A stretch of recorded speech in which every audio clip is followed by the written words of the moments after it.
Good to have you back. Today I want to talk about 2-5-1s and arpeggios, and this is going to be a little bit of a longer lesson. It's about my book called Essentials for the Improvising Guitarist. This is it right here. You can pick it up on Amazon, and what I want to do is take you through a section of the book and show you how to use it and work it into your own practice routine and into your understanding. Okay, so when I say 2-5-1s, we're talking about diatonic 2-5-1s, meaning that all the chords would come from the same scale. So in the case of a C major 7 chord, we're doing 7th type chords because we're leaning toward the jazzier side of things, I guess you might say. And so a 1 chord in the key of C is a C major 7 chords, and the notes are C, E, G, and B. Now those 4 notes make up the 1, the 3, the 5, and the 7 of C major 7 chord, right? It's a little bit more of a complex sound than just a 3-note chord, obviously, and so we want to use these more complex sounds. So what helps define this chord is it has a major third from the root to the third, and it has a major 7 from the root to the 7. If you put those 2 sounds together without the 5th at all, it's going to basically tell you the story. Hey, if you're learning something, if you're getting something out of this video, make sure to like and subscribe, ask a question, leave a comment, or buy me a coffee. Thanks. So yeah, major 7 chord, and here is the application onto the fretboard of that chord. So in each case, we are going to have, we're going to look at minor 7, dominant 7, and major 7, and in each case we're going to look at 3 different chord forms, and those chord forms expressed in arpeggios. All right, so C major 7, as you can see, it says here we're at fret 8. And the first arpeggio, here's the chord, and we want to take that chord and play the arpeggio.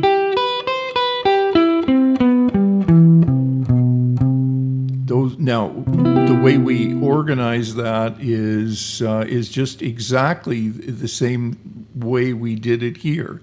C, E, G, B, C, E, G, B, C, E, G, B, C, E, G, B, until we run out of fingers, right? So C, E, G, B, C, E, G, B, C. Right, and here's the chord. The notes in the chord are 1, major 7, the 3, and the 5 on top. And naturally, the arpeggio follows the chord, right? So that's pretty clear.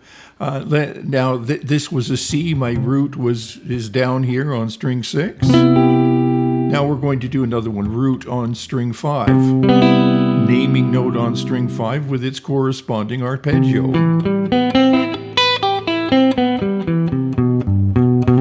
And the chord. Naturally, all of these arpeggios will move with the chord. So if we move up a fret,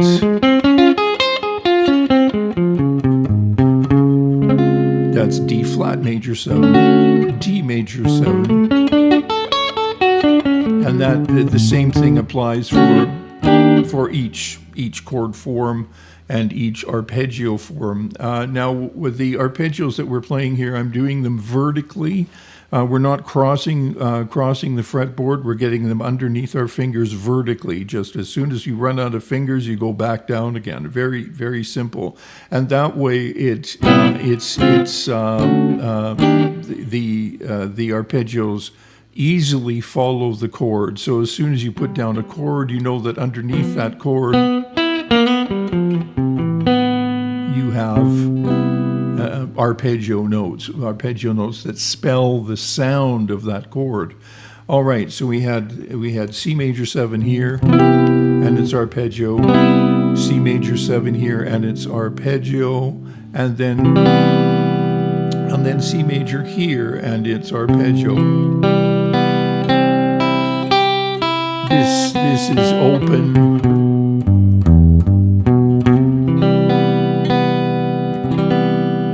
I'll do it one more time.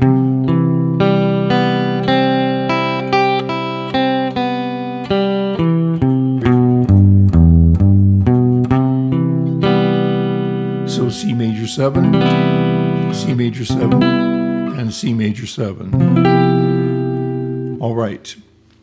And each one of them has an arpeggio. Now this open one is going to move just the same as the others.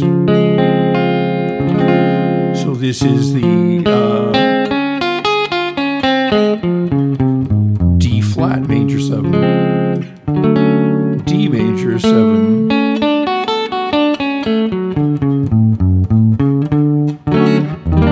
and so on. All right, and now so that gives us some major 7s, and then we run through exercises similar to what I just did. You know, moving these chords around. Each of these numbers means something as well. So of course the spelling of the chord, major 7, C, E, G, B being the 7, major 7, and this here refers to the root of the chord. On what string is the root of the chord? In this case, it's string 5, string 5, string 5, string 5. Naming note is on string 5, right? And then the next exercise, it says string 5, so I'm doing that same deal again.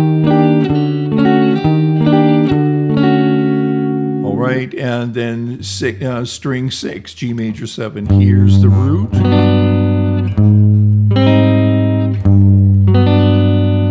There's the root. So the roots are always clearly designated. E flat major 7, root on 2. It's an implied root, so the root is on the 2nd string. Right. So we go C major 7, E flat major 7, A flat major 7, root on 6th string. And so I was just playing this chord progression here, only at this point, only using the chords that we've used thus far. Okay, moving along. Now we're going to move to the 5 chord. The 5 chord, again, diatonic. We're only using the notes of that would happen in a single key in this case. So G, B, D, and F is a G7 chord. G, B, D, F.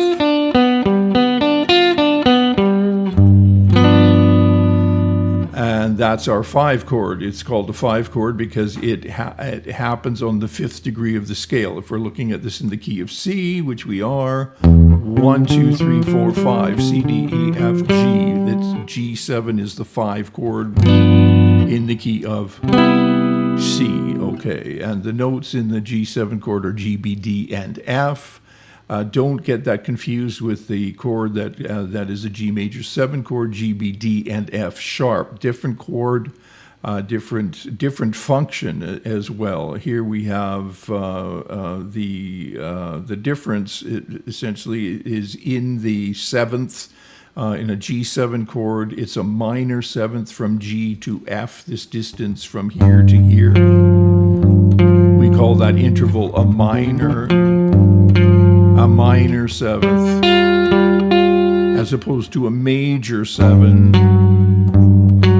right? Okay, so don't get those confused. Dominant 7th and major 7th are different chords. Okay, so here we are. Same trip here. We've got a G7, and we want to express that chord on the fretboard. Here's our first voicing. These are very common voicings, and then you play the arpeggio underneath that, which is clearly, laid out there, right? Including the fingerings. The fingerings are laid out.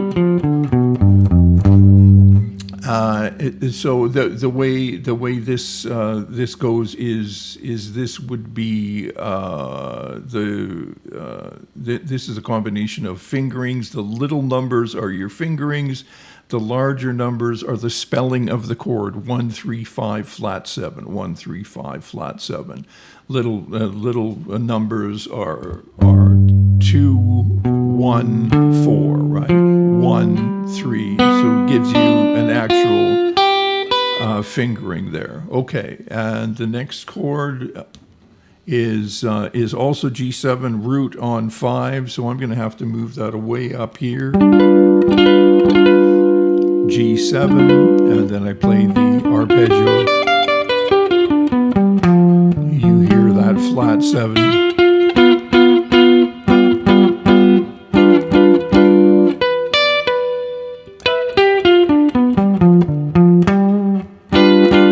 Okay, so that was fret 10, and then the other G7 here is going to be fret 8.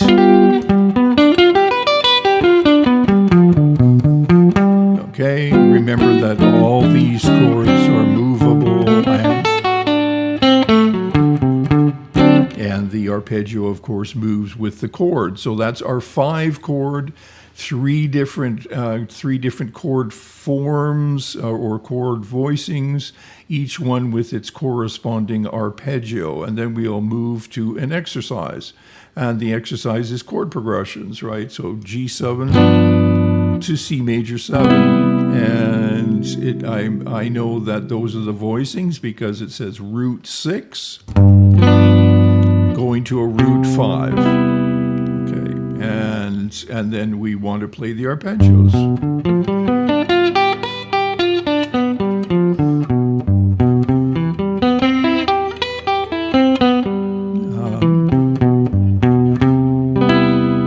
You get the idea. Okay.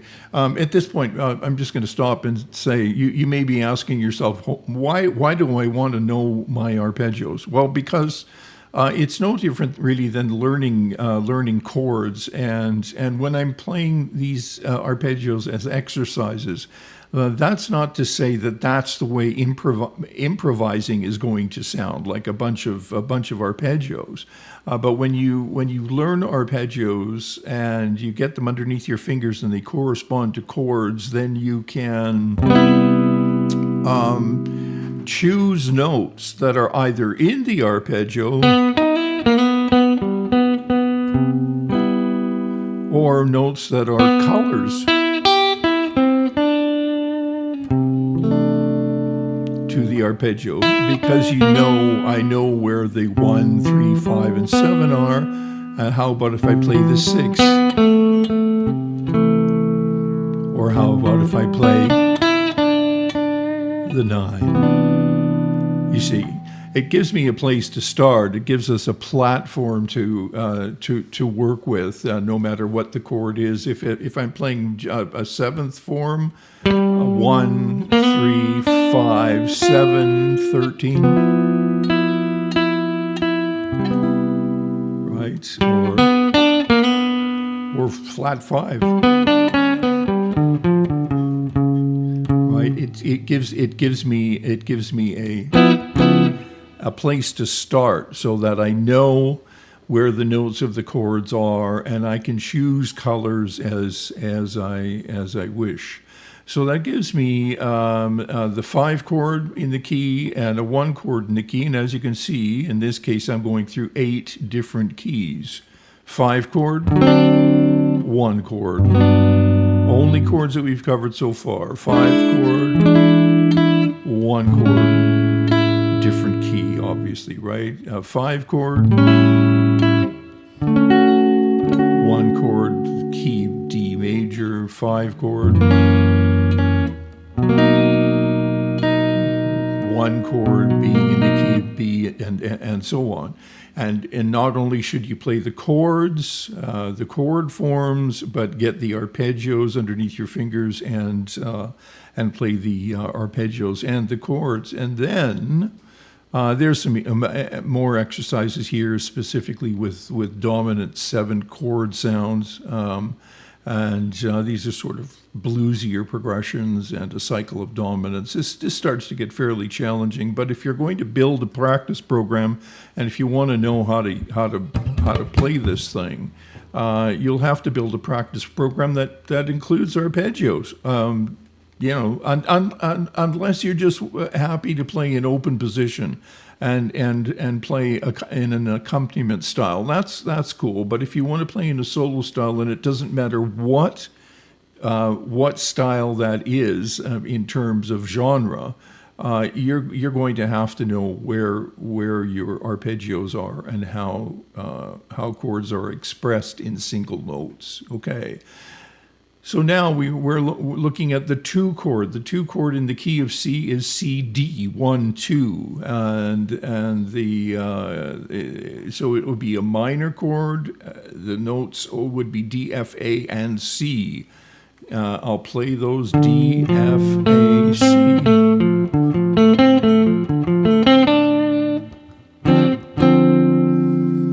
All right. So now we're embarking on the 2 chord, and this will round out the 2-5-1 chord progression, which is ubiquitous in music everywhere, right? And that's why I've chosen the 2-5-1 to demonstrate all of this. Now let's just compare the difference between a C major 7, a C7, and a C minor 7. C major 7 to C7, all you do is lower the 7th degree. And in other words, C, E, G, B becomes C, E, G, B flat. And then to change that to a C minor 7, we have to lower the 3rd, C, E flat, G, B flat. So now you have the lowered 3rd, which gives us a minor sound. A major 7 has a major 3rd and a major 7. The dominant 7th chord has a major 3rd and a minor 7, and the minor 7th chord has a minor 3rd and a minor 7th. Okay. So here is a D minor 7. Here's my D. Here's a nice easy chord form right there. And then we want to play the arpeggio.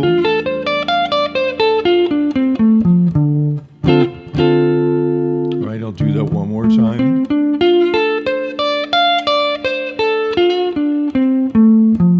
Very similar to the pentatonic scale. Right? Pentatonic scale has 1 extra note. Okay, so that was the D minor 7 with root on 6th string. Now we go to D minor 7 root on 5th string.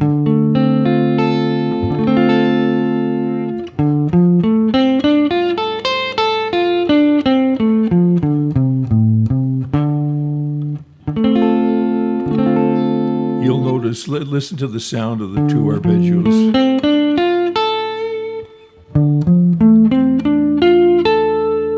Right, they're the same, yeah, except the range is a little bit.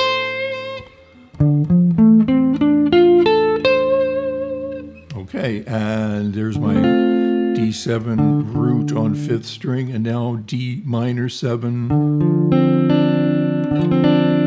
D minor 7 root on 2nd string,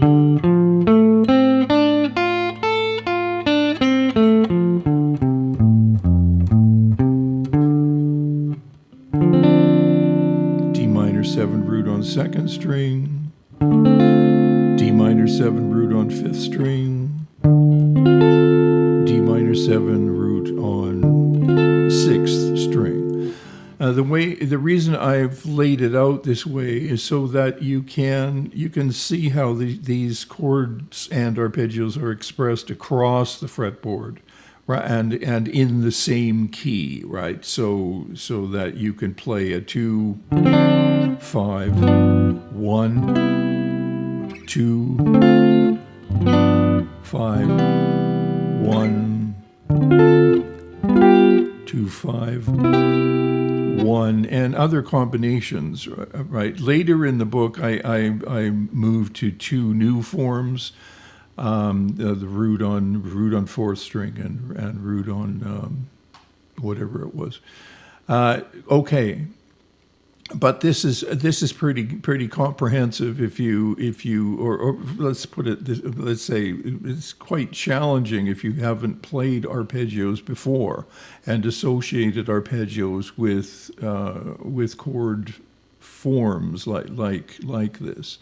Then we finally move on to, in 12 different keys, 2, 5, 1 progressions.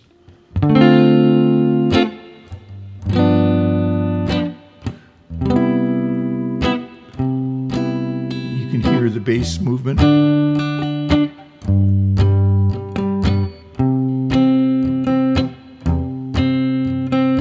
2, 5, 1. If I play that in arpeggios,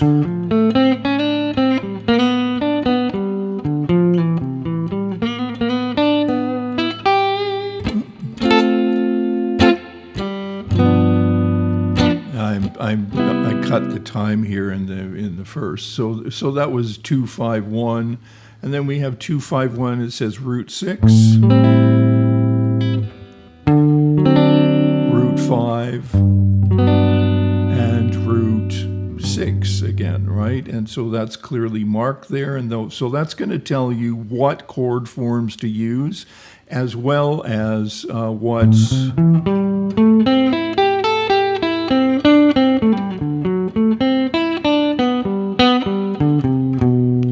arpeggio forms to use, and then you go through all 12 keys.